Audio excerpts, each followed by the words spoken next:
Hey everybody, it's Tasha here for Candied Little Yams. Here comes the dog. You want them to see you? Come here. Let me pick you up. Oh, he's being dead weight. Say hi, my name is Buster. He doesn't want to be shown. I'm a corgi. Say hey. Hey. Okay.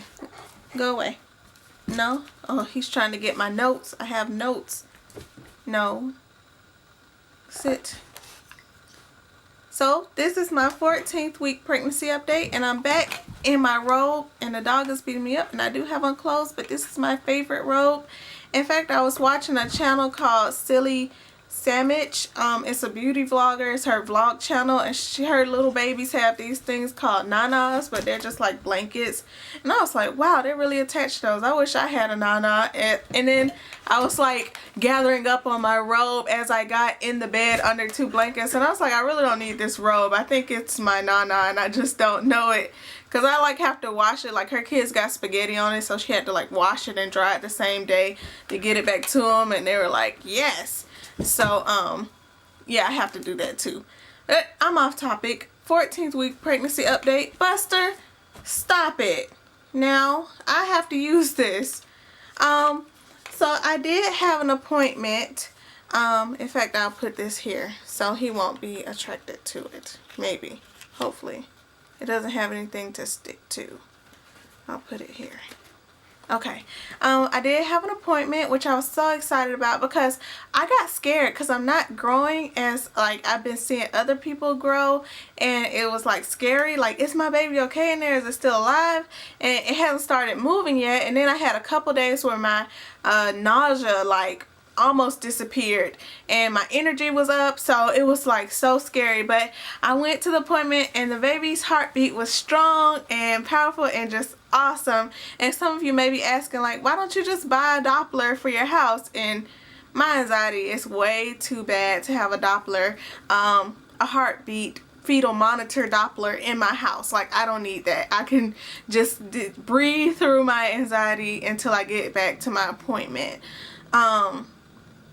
So my next appointment is probably not to another month, and that will be the anatomy scan and another OB appointment. So that will be exciting, and that is what I'm looking forward to. But until then, I'm satisfied with having heard the heartbeat, and the anatomy scan that I get in a month, that'll be my last ultrasound according to my nurse practitioner.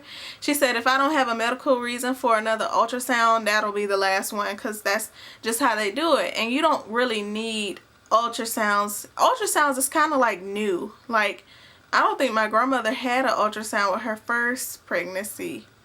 But you only got them if it was medically necessary. And then she had child born with disabilities with the second one, so her second pregnancy was way different. I think she got ultrasounds with that one. But I asked a lot of questions about my hospital, because when I dreamed about having a baby, well, yeah, I'm 26. When I dreamed about like what being pregnant and having a baby would be like, I'm like, I'm gonna get this midwife, and we're gonna have this great relationship, and we're gonna bond, and then they're gonna show up and be with me throughout my whole pregnancy, and they're gonna be with me throughout the whole labor and delivery and birth, and they're gonna come after birth and make sure I'm latching properly for breastfeeding and all this beautifulness. And turns out I can't afford a midwife. Like, now that it's really here, and I didn't plan my pregnancy, I didn't plan on paying for a midwife, so I'm using what my insurance will pay for. And the hospital, I think, is safe, and the people who I've met are great. It's fine. It's like a fine standard hospital. But when you go to the hospital, there's certain things that you can't expect to happen that you see on these beautiful birth videos. Like, it just doesn't go like that if you're not birthing at home and you're not birthing with a midwife. I asked if they had midwives. They said no. They have nurse practitioners too, one of which I've seen twice. And I asked her if she attended births, and she told me no. So I still haven't met any of the 1 of 5 physicians who are in the practice who may be delivering my child. Hopefully I will get to meet all 5 of them through appointments before one of them shows up in my delivery room and puts their hand in my vagina. But I don't know. I am preparing myself not to know who the doctor that will deliver my baby is, because I'm just preparing for that so it's not a shock when it happens. I think all of them are competent and capable. It's just that's not what I envisioned. At least if I did go with the OB or doctor, I at least thought that I would know who they were and have seen them several times before, you know, the big day. So I'm looking at my notes here. So yeah, I've only seen the ultrasound tech and the nurse practitioner. I've been 3 times. I've seen the nurse practitioner twice, and then I saw the ultrasound tech and the medical assistants. But yeah, of course the ultrasound tech won't be at my birth, but the nurse practitioner won't either. So that was kind of like, you don't attend births either, so she won't be there. But I asked her questions about the hospital. They do not do water births at all, because doctors aren't finna get down, most doctors aren't gonna get down in bloody water, and they don't really see a reason why people want water births. Not all, but you know, from what I gather. And they just want you to lay on the bed. Also, I asked her about epidurals. Do they push epidurals? And she told me no, they don't. That's up to the patient. But I also gathered from some other comments she made that they probably don't understand why women wouldn't want to get an epidural, because she told me, well, in this day and age, there's no reason for you to be in pain when we have stuff for that. And I'm thinking, at this day and age, I don't see a reason to get a needle in my back if I don't need it. Like, I'm not saying that I won't get an epidural. I'm not saying that, because if I end up getting induced or end up with some crazy 20-hour long labor, I probably will get an epidural. But I at least want to try. You know, I've experienced pain before, and people do it all the time, so I at least want to try, and I want to be able to like recover like that. And I don't want to be like have all this drugs in my paralyzing me and stuff. That's just what I'm thinking, my choice. So hopefully, if I can, they will let me go without it. Because she also said, also, you can't really progress if you're all tensed up like this. And so I took that as, we're not going to be helping you breathe through contractions and putting you in different positions, and we don't have balls, and we don't do cold compresses, and we're not going to be, you know, helping you walk through them, and we're not going to be swaying with you. That's what I took that as. They're not going to do all that. Like, you either suffer through on your own with your own decision to do this natural childbirth thing, or you could take the medicines that we have available to you.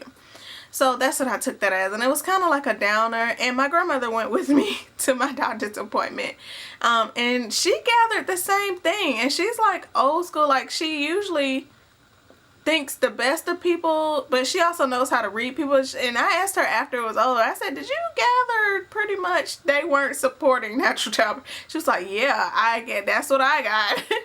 And so it wasn't me just tripping. Like, I don't think they support, at least according to this one person, that's her view of the delivery, labor and delivery.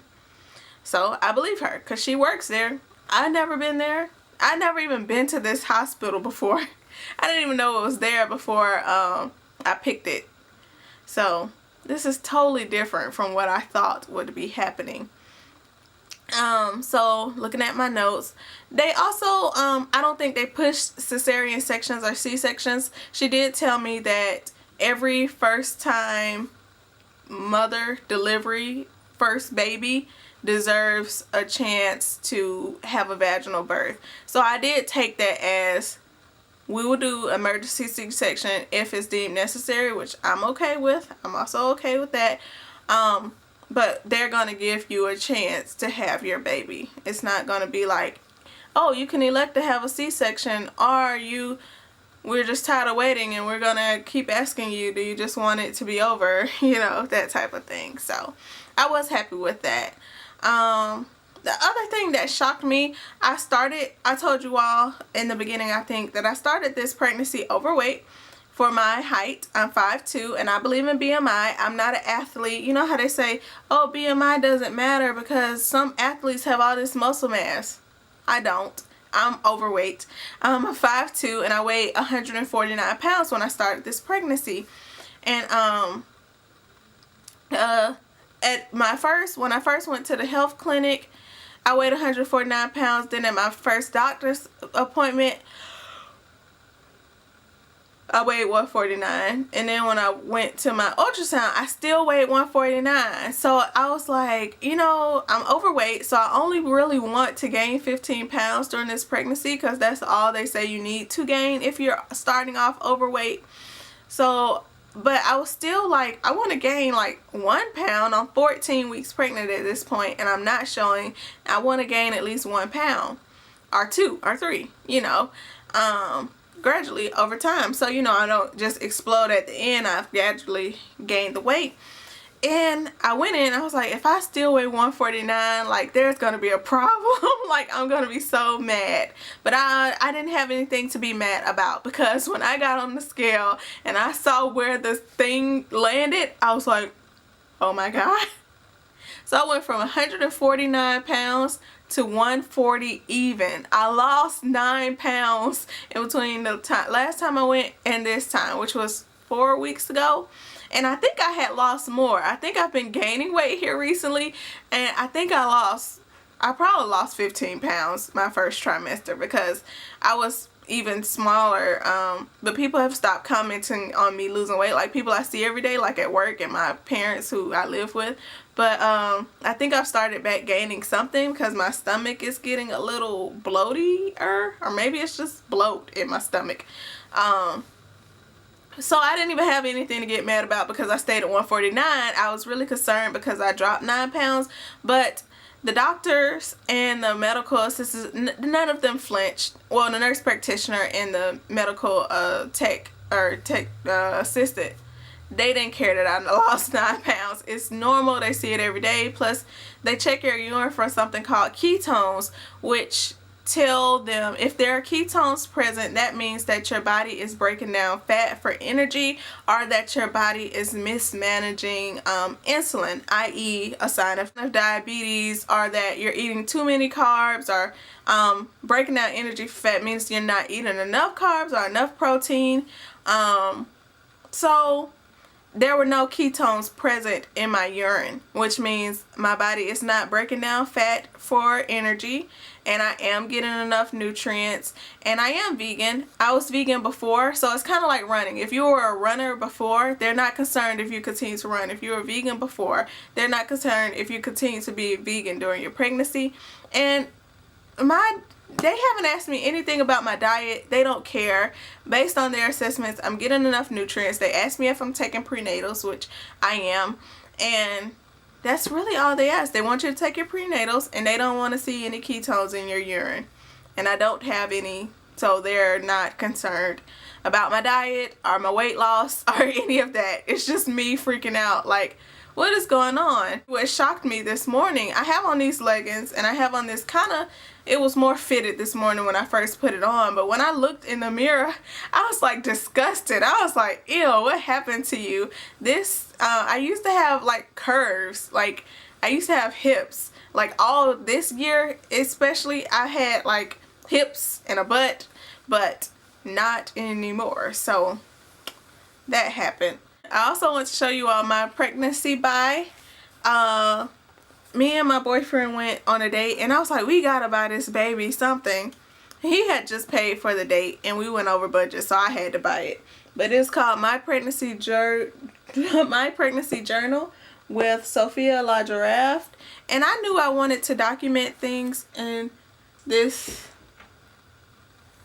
And I knew I wanted to document things in this pregnancy, just because I wanted to remember for other pregnancies, but also for my daughter, because right now my mother passed. My genetic mother passed. My grandmother who raised me, who also is my biological maternal grandmother, doesn't remember much from her pregnancies. She's not senile or dementia or anything like that. She just, you forget things over time, and you lose space in your brain once you've lived so long for like details.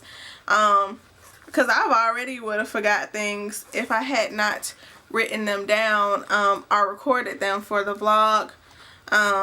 So I bought this pregnancy journal, and at first I was going to scrapbook it, but I really didn't know what questions to ask myself. In this book, it's just chock full of questions and things that you wouldn't even think of on your own because you've never been pregnant before. And asked for an ultrasound picture, and I thought that was the cutest little picture of my little booger. And it asked things about the father, and I was like, should I get a pregnancy journal and a baby book? Because I know I want a baby book for my baby, because I thoroughly enjoyed looking through my baby book when I was like younger. Right now we can't find me or my sister's baby books. We don't know where they are. So my question to myself was, do I want a pregnancy journal and a baby book, or do I just want the baby book with pregnancy in the beginning, you know, like a brief overview? And I was like, yeah, because I want to go into detail about this pregnancy, and there are certain things in pregnancy that when the child is young, I may not want them to read it yet. My other question to myself, being a second child, I was like, am I going to want to do this pregnancy journal in detail? I know I want to do the baby books for each child, but am I going to want to do this pregnancy journal too for each pregnancy? What if I have 10 kids? Am I going to make one for each one? And being a second child, I know how important it is to do the same for the second, because my parents did not do the same for me as they did for my sister, and it shows. So that was another question. So I have to keep it up. I have to do a pregnancy book for each one of them, because each pregnancy is different too. So we'll see. But that's what I bought, and it's broken down. This book is so cute. See, it says like the second trimester, and in the second trimester it has pages. It has stuff about your doctor visit, your space for your ultrasound picture, and then like my baby's wardrobe. You all can't see that, but you put little pictures about the outfit that you thought was very cute, and then it has like stuff for the end. How you anticipate the labor to go, what you want the dad to do, who you want to be in the room. So it like gets you thinking about stuff. And then it has the third trimester. And I just like this book because it was very cute. It was gender neutral, and I like Sophie the giraffe. I like it. I love it. So that's it for this pregnancy update. I hope you all enjoyed. If you have any questions, leave them in the comment section below. Any comments or suggestions, leave those in the comment section below too. Bye.